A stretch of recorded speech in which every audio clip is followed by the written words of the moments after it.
Salut à tous, j'espère que vous allez bien. Bon, aujourd'hui, ça y est, je suis sur ma dalle, je suis assis, là j'attends une livraison, donc en même temps, je vais en profiter pour faire la petite FAQ, comme je vous ai promis, pour les 10 000 abonnés. Et encore merci pour ça d'ailleurs. Merci d'être aussi nombreux à me suivre, ça fait super plaisir. Bon allez, maintenant on passe aux questions. J'ai eu plus de 150 commentaires, donc honnêtement, il y a énormément de questions, donc je vais essayer de répondre à le plus de questions possible. Donc c'est parti. Alors, Arnaud du 80. Salut Olivier, as-tu un boulot à côté? Sinon, de quoi vivez-vous? Alors, j'ai pas de boulot à côté, je m'occupe 100% de la maison et je vis du salaire de ma femme, on va dire. Ça va être le plus clair, ça va être ça. Et comme je vous ai dit hier, YouTube commence à rapporter un peu d'argent, donc je pourrais aussi vivre un peu avec YouTube. Mais on en reparlera plus tard à ce moment-là. Alors, j'ai une question de Steve E. Salut Olivier, une bonne étape passée, tu m'étonnes. Le béton mis est un auto-nivelant. Alors, non, pas forcément. Il était assez liquide par contre. J'ai pas demandé d'auto-nivelant. C'est avec le petit gravillon. Ils appellent ça, je crois, dites-moi si je dis des bêtises, de la mignonnette. C'est des petits gravillons. C'est pas comme pour ma grosse dalle de radier où c'était quand même des cailloux assez importants. Là, c'est des tout petits gravillons. Donc, ça s'étale plus facilement. C'est bien pratique. Par contre, j'ai remarqué que j'avais, vous savez, mon aiguille vibrante. Sur l'ensemble, ça n'a pas bien fonctionné. Pour mon radier, c'était nickel. Pour vibrer la dalle, alors qu'il n'y a pas énormément d'épaisseur, vous savez, sur les ourdis, j'en mettais plus partout et ça ne l'étalait pas correctement. Ça n'a pas marché plus que ça. Je m'en suis servi pour la partie terrasse extérieure, où là, j'avais plus d'épaisseur au niveau du béton. Mais sinon, après, le reste, je m'en suis plus servi parce que j'en mettais juste partout et ça étalait pas plus que ça. Voilà pourquoi j'ai pas utilisé l'aiguille vibrante sur tout le reste du plancher, j'ai utilisé vraiment que sur une partie. Alors, question de Yannick Leclerc. Je voudrais savoir comment tu fais pour revendre tes maisons avec les garanties décennales quand tu fais de l'autoconstruction. Et du coup, la question qui suit, puis les banques, tu as fait comment? Alors, pour la question de la décennale, non, je n'ai pas de décennale au niveau de cette maison-là. Je suis responsable de cette maison pendant 10 ans. J'ai pas de soucis à ce niveau-là.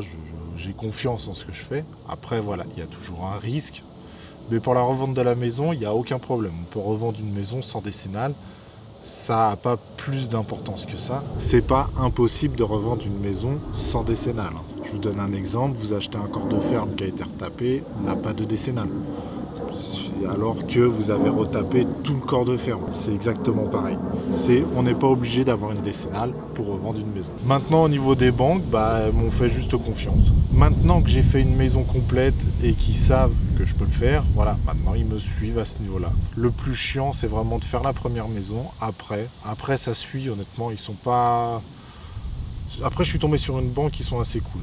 Voilà, faut se dire ça. C'est une question de chance aussi. J'ai une question de sobre et sombre. Salut Olivier, comment as-tu appris à construire des maisons? As-tu fait des formations spécifiques? Alors non, aucune formation spécifique.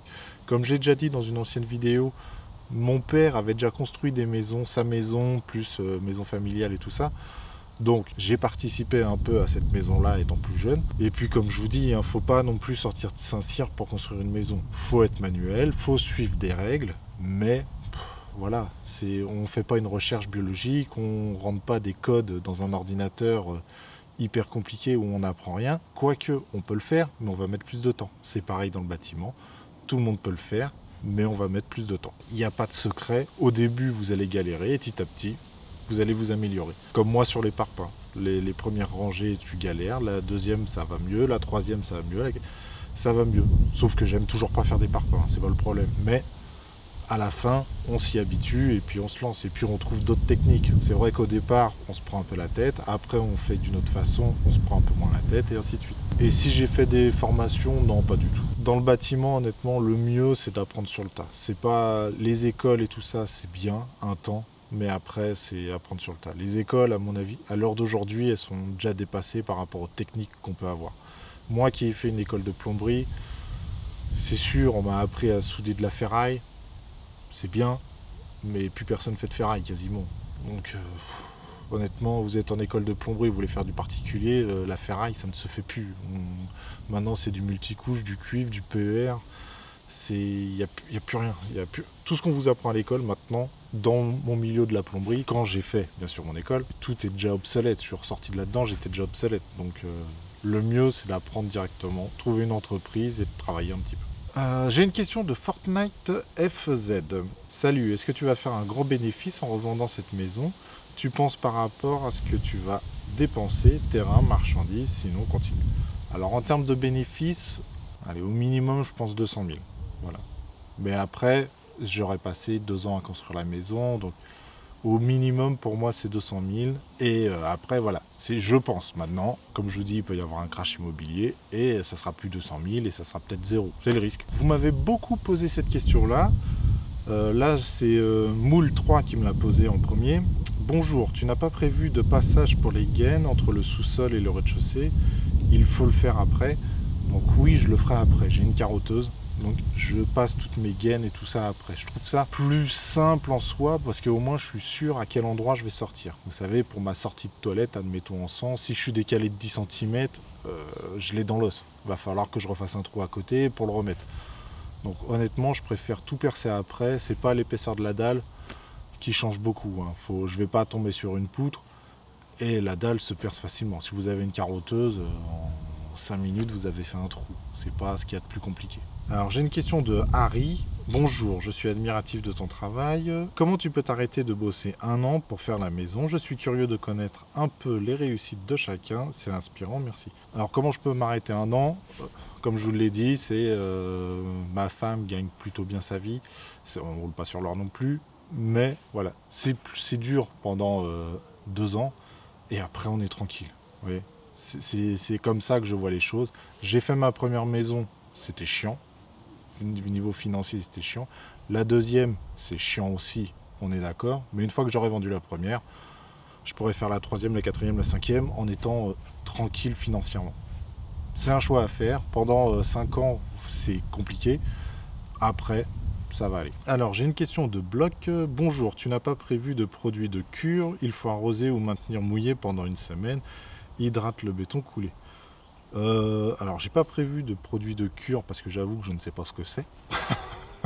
Voilà, je ne connais pas tout. Je sais pas ce que c'est le produit de cure.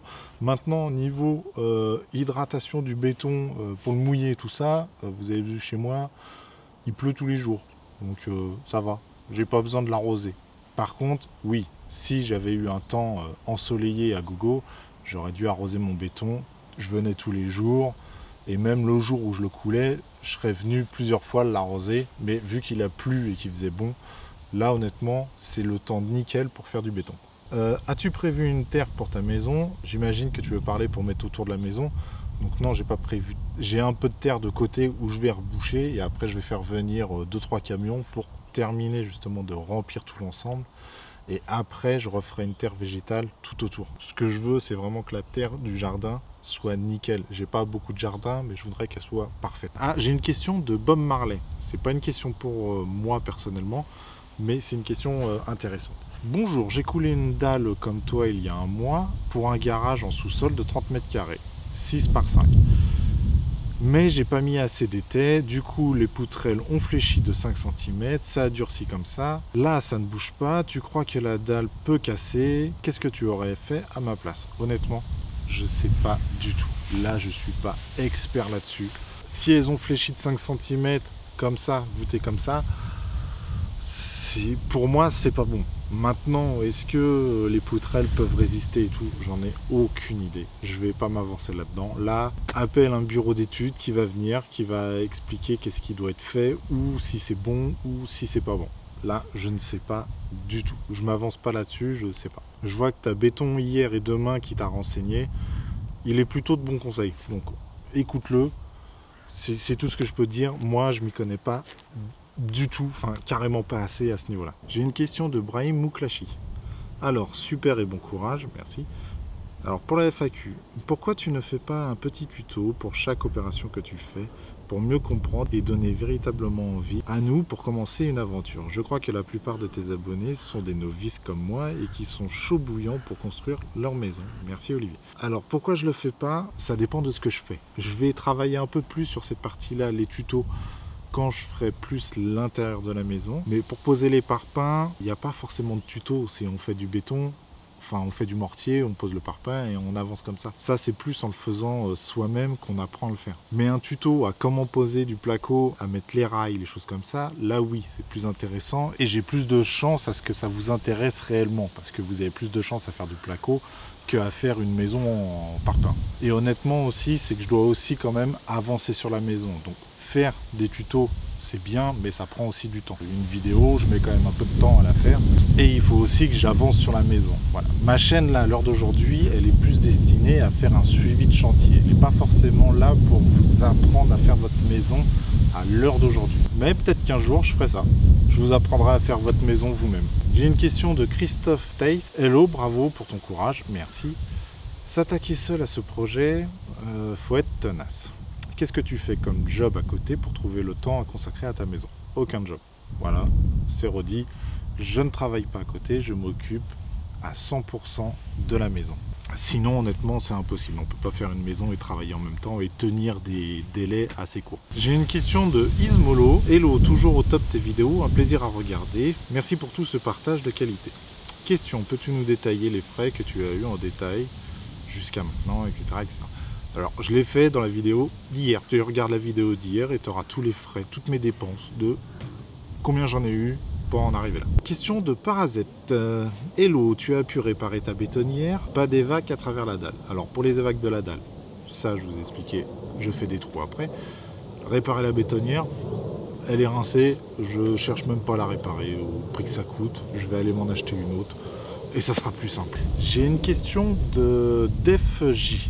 Salut, pourquoi pas de fenêtre de sous-sol pour la lumière naturelle avec les cours anglaises pour retenir la terre, avec trottoir tout le tour de la maison et caillebotis, que tout le temps tu seras obligé d'allumer la lumière pour y voir. Tout simplement parce que dans cette pièce-là, je veux justement pas de lumière. C'est le but, je veux pas de lumière ambiante, je veux rien de tout ça, je veux être dans le noir quasiment tout le temps, entre guillemets, parce que ça sera une petite salle dédiée cinéma. Donc voilà pourquoi je veux pas de lumière à cet endroit-là. Et j'avais pas envie de m'embêter à mettre des fenêtres. J'ai une question de Harry D. Luffy. Salut Olivier, j'ai 2 questions pour la FAQ. Comment tu as prévu de faire tes évacs sanitaires et eau pluviale, fosse septique, parce que du coup tu vas être bas avec ton sous-sol pour te raccorder à la ville. Est-ce que tu comptes te mettre un drain d'entrée de ton garage pour les eaux qui vont descendre de la pente? Oui, alors il y aura un drain tout le tour de la maison, il y aura un caniveau au niveau de la porte de garage forcément aussi, et tout ça, ça va tomber dans une pompe de relevage qui va repartir dans la rue. Et pour les eaux de pluie, je vais aussi avoir un puisard, donc le puisard va servir à évacuer les eaux de pluie. Et je vais mettre un système que au cas où, si ça dépasse un peu du puisard, que ça tombe dans ma pompe de relevage et que ça reparte dans la rue. Parce que j'ai pas envie d'être inondé non plus. Question de Anonymous.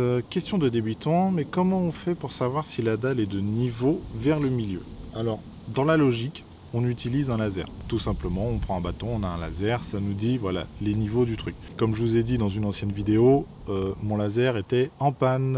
C'est sympa quand on loue un truc et qu'il n'y a plus de batterie dedans et qu'on en a besoin tout de suite. Donc je sais que là j'ai des bosses, c'est pas très grave, je m'en remettrai, mais c'est relou quand même. Question de Benjol. Salut Olivier, super boulot pour la FAQ. Où en es-tu financièrement de cette étape de ton projet? Allez, bon courage. Pour la suite, je suis tous les jours l'avancement de ta construction, c'est super intéressant.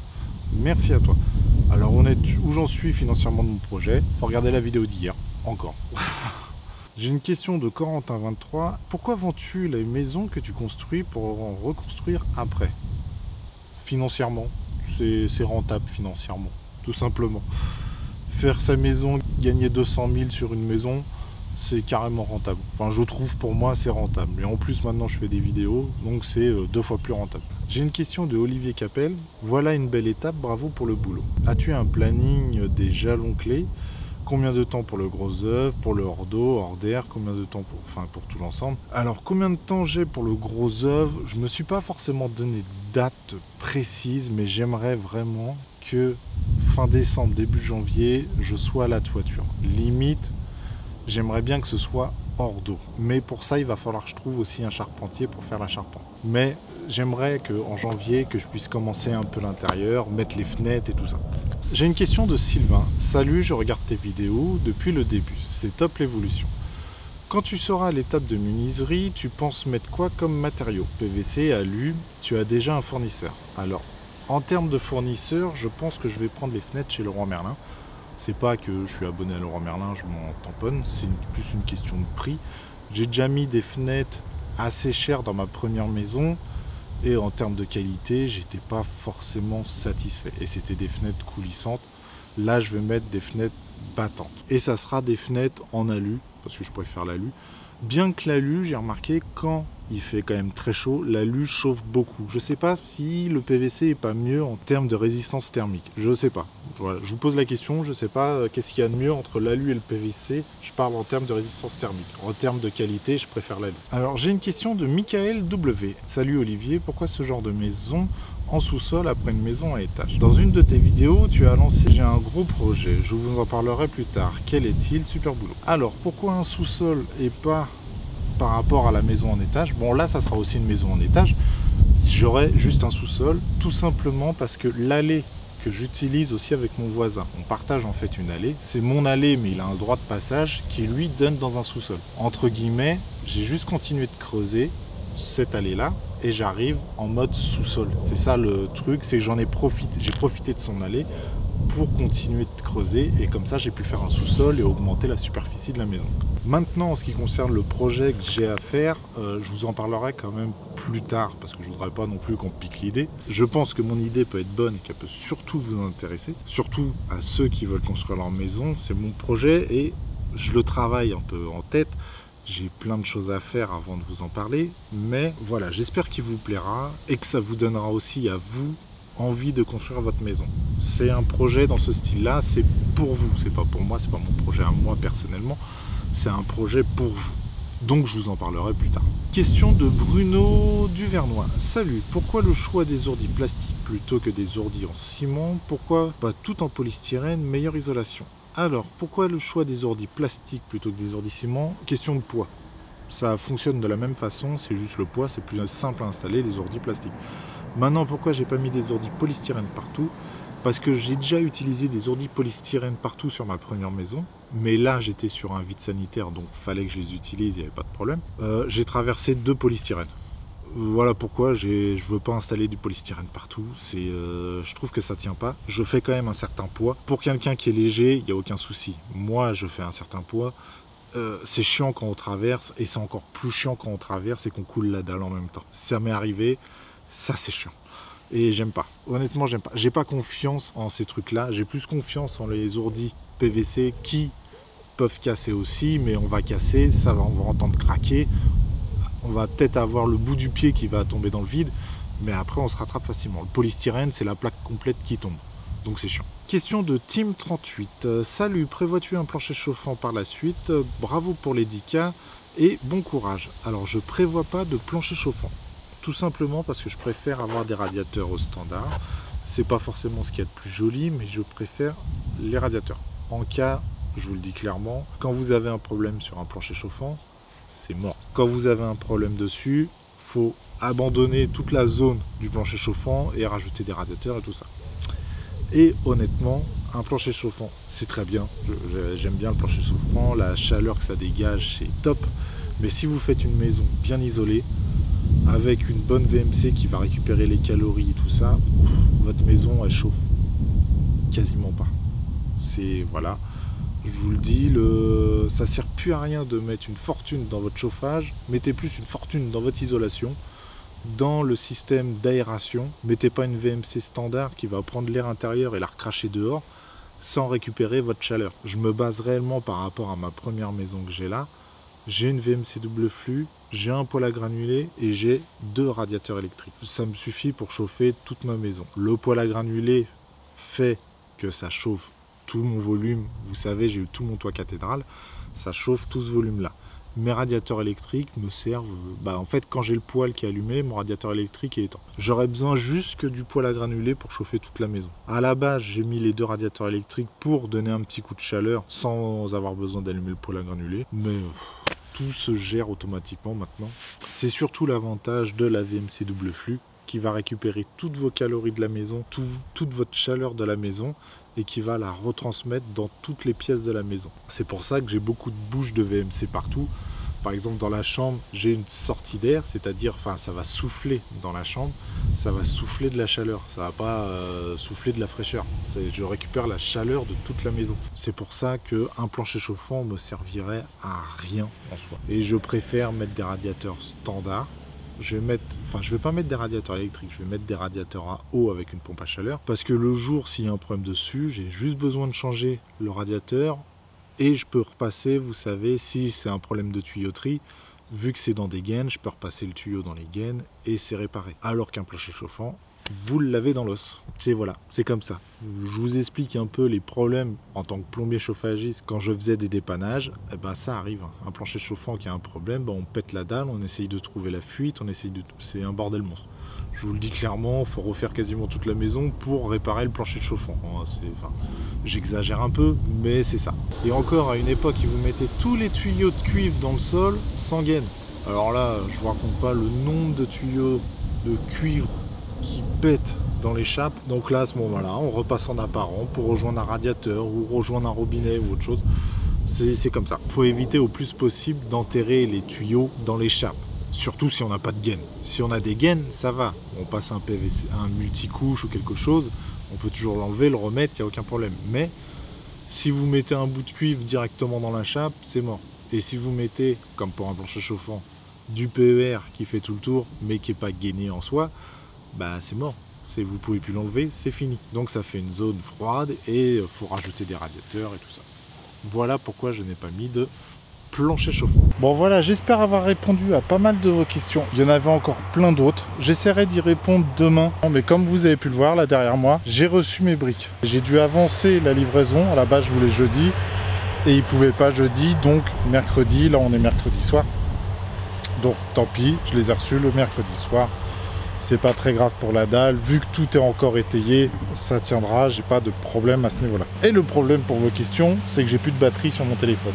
Donc j'ai plus accès aux questions. Mais bon, j'ai déjà fait un beau tour des questions que vous vous posez. Ah si, et j'ai encore quelqu'un qui m'a proposé son aide de venir sur le chantier pour apprendre et tout ça. Je suis pas contre. Vous me l'avez déjà demandé plusieurs fois et ça fait super plaisir. Bon là vous entendez peut-être, c'est le tracteur qui passe là, et il fait la moisson, je sais pas trop quoi. Donc il coupe tout là. Ça fait un peu de bruit. Non, alors comme je vous disais, ça me fait super plaisir. Le seul souci que j'ai, c'est si j'ai un problème sur le chantier, que vous vous blessez ou autre chose, moi ça me met dans une merde pas possible. Il est vrai que j'ai déjà vu des youtubeurs qui font ce genre de choses, qui invitent des abonnés pour les aider, pour casser une dalle, pour faire des choses comme ça. Mais de mon point de vue, s'il y a un problème, je pense que je serais dans une mouise pas possible. C'est vraiment pas que je veux pas, c'est que voilà, je sais pas comment ça se passerait s'il y a un problème comme ça. J'ai vu, vous mettez de la brise, vous tordez la cheville, vous cassez un truc, enfin il y a un problème, je sais pas comment ça se passe. Donc je préfère pas prendre de responsabilité à ce niveau-là. Bon allez, fin de vidéo pour moi. Je continuerai à répondre un peu à vos questions demain. Comme je vous ai dit, j'ai plus de batterie sur mon téléphone, donc j'ai plus accès aux questions là tout de suite. Et surtout, on se retrouve demain, on va commencer la brique. Ça c'est bien ça. Bon, la première rangée, c'est la plus chiante. Le reste, ça va être top, mais la première rangée, c'est vraiment la plus chiante. Faut qu'elle soit le plus droit possible, que rien. Faut qu'elle soit parfaite. La première rangée, elle est parfaite. Le reste, ça se monte comme un Lego. C'est super simple, vous verrez ça demain. Bon, allez, sur ce, comme d'habitude, n'hésitez pas à vous abonner si cette vidéo vous a plu. Un petit pouce bleu, ça fait toujours plaisir aussi. Je vous dis à demain. Prenez soin de vous. Ciao!